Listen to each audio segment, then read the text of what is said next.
Hello, everybody. This is Carsten again, and I'm talking about all the different ways of how to thrive in my life and how you can do as well.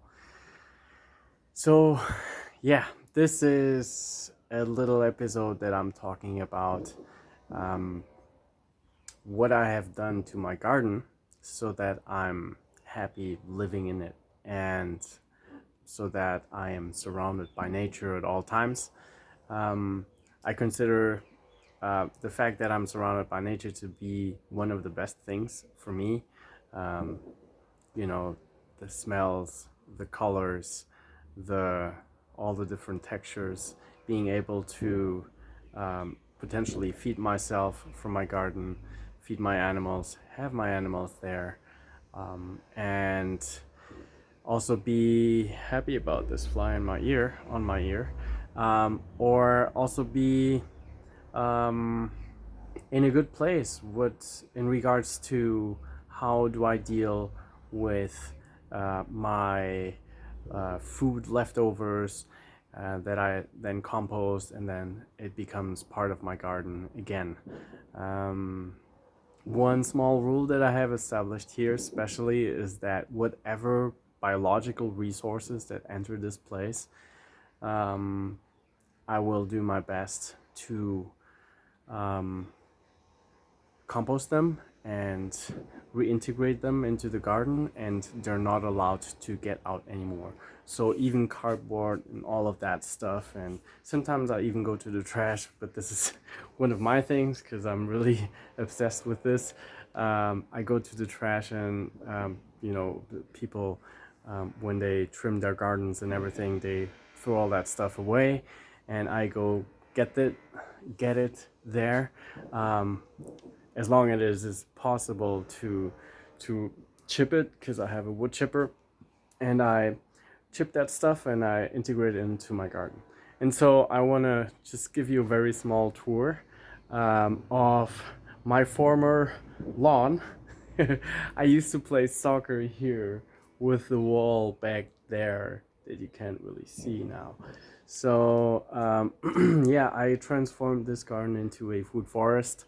Um, I was still fruitarian at that time, but now I don't eat that much fruit. But most of the things that still grow here, I still have them, and yeah, whatever fruits there are available, what I usually do now is I ferment them, so the sugars in it become um, lactic acid and acetic acid, which is vinegar. So everything becomes like vinegarish, which are probiotics. So they help you with your immune system and so on. So really good stuff. They contribute to your microbiome, which helps you make you feel healthier or be healthier. And the microbiome is supposed to be very important for how your brain works and how you are emotionally and so on. So yeah, I've created this vertical structure here, and this is actually considered an invasive plant in tropical climates. It's called Anrodera cordifolia, um, and it's a very avid climber. Actually, you see all the places that it goes. It even goes into this place where my swimming pool is, and it grows in here as well. Keeps climbing, creeping in there, and here I have one in the vase. Um, the edibles of the leaves of this plant are actually sorry, the leaves of this plant are actually edible.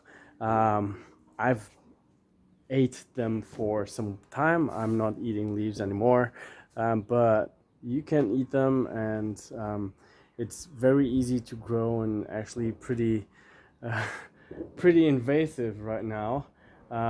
It's gaining momentum, and it is going into flowers soon. So all of this, it's going to look like a waterfall, and the flowers are very smelly, and yeah, it's a really beautiful plant.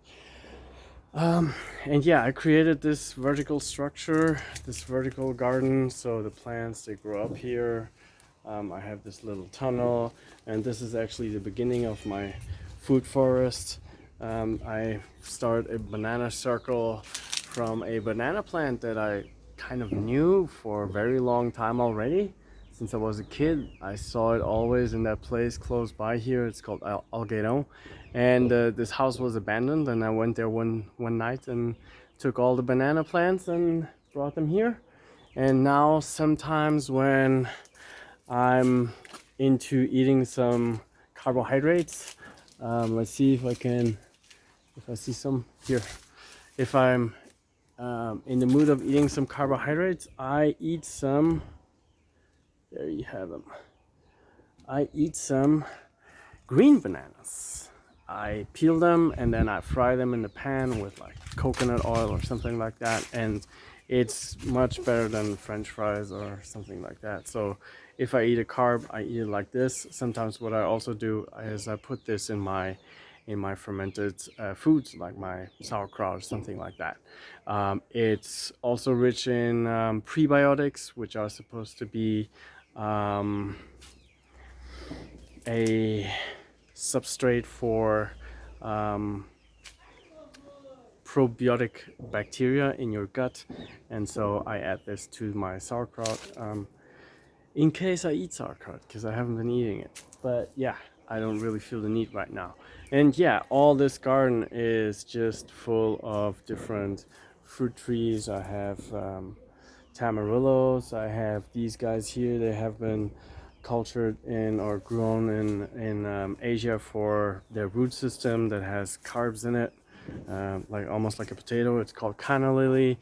I have these here, pitangas. I try them out to see if they get any fruit, but they don't give it.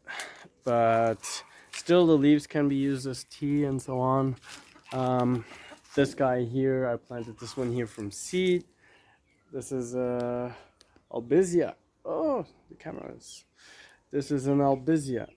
It is a nitrogen fixing tree. So I have many trees here that I have started in this garden just because they fix nitrogen, and I use them as kind of sacrifice trees, so they produce a lot of biomass. I chip that stuff up and then I bring it back into the garden, and most of these trees actually grow back when I cut them short.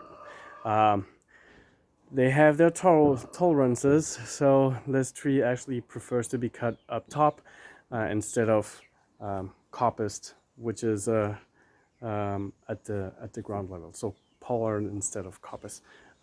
Then obviously I love this guy. This is an avocado. I've planted some avocados from seed as well. And then I have flowers. I have, this is, whoa, this is an acacia that I also use for nitrogen fixation.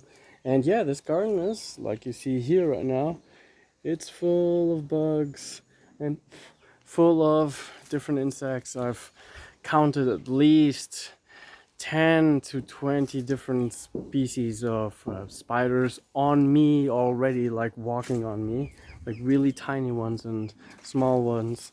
I have elderberries and also medicinal plants a lot. Comfrey, I actually started a video a few days back talking about comfrey. Here's another avocado. And comfrey actually is something that you can use for, in general, wounds, if you have injuries, pain on your ligaments or joints, joint pain, or especially it's another name that comfrey has is knit bone, because it is a plant that has been used for fractures. In Portuguese, it's called consolda, from consolidification. And I'm doing like this because remembering the broken arm or something like this. Yeah, it's called Symphytum officinalis. You can do all of different things with it, oils, and you can put it in olive oil and macerate it and so on. So yeah, yeah, I just love to spend time here. I love to make my videos here as well. And yeah, there's this other plant I really love. This one here. This one here. This is vetiver. I have many of these. It's also the one that is used for perfume, but the perfume is made from the root system. So yeah, this is already on 10 minutes. But yeah, this is just a small tour on my garden. This is just one little part. And it is a very small space actually. But the density and diversity of plants in here just make it look really big, especially if you're walking around in here and so on. And usually you could look straight through, but not anymore. So you weren't seeing that wall there, but there it is. And you can almost see the chicken. So yeah, this is another video talking about the things that I do to be happy and be healthy and have biology in my habitat that supports my well-being all around me. And yeah, I hope this might have added value to your life, and let me know what you think about this, and give me your feedback. And yeah, let me know if you need any help in creating something for this as well. Have a beautiful day. Bye bye.